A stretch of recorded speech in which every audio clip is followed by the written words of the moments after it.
এভাবে ছবি আঁকলে আপনার ছবি আঁকা হবে সহজ এবং সুন্দর। এক পাশে পাহাড়, এই পাশে একটি রাস্তা, দুই দাগেই বোঝা যাচ্ছে, একটু পরে বুঝতে পারবেন। একটি ঘরের চালা আঁকলাম, ঘরের চালা আঁকার পর তিনটা খুঁটি এভাবে সোজা করে দিলাম, একটা ফাঁকা রেখে নিচে দেখুন এইভাবে আরেকটা পাহাড় তুলে দিলাম। তাহলে বোঝা যাচ্ছে দুই পাশে দুইটা পাহাড় এবং মাঝে রাস্তা। দুইটা গাছের শেপ এঁকে নিব। একটি গাছের শেপ আমরা দেখুন এভাবে ডালপালা করে দিব, উপর দিকে যত যাবে শুরু হয়ে যাবে। এরপর এই পাশে আরেকটি গাছ এভাবে আঁকবো।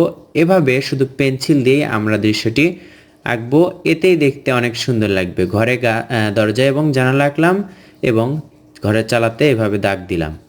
এখন একটি সূর্য আঁকবো। সূর্য আঁকার পর সাইড দিয়ে দেখুন সূর্যের পাশ দিয়ে আমরা একটু শেড দেব, ঘুরে ঘুরে দিতে পারি এভাবে। আকাশে সূর্য আঁকার পর সুন্দর লাগছে। এবার রাস্তার দাগ থেকে দেখুন পাহাড়ের ওপর দিকে এভাবে পেন্সিল দিয়ে দাগটা তুলে দিব।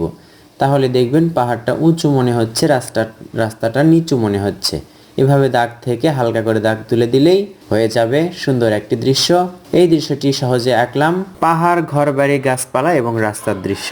আপনি শিখতে পারলেন কিনা ভিডিওটি দেখে, বা আপনাকে শেখাতে পারলাম কিনা তা কমেন্ট করে জানাবেন। ভিডিওটি ভালো লাগলে অবশ্যই লাইক করতে ভুলবেন না।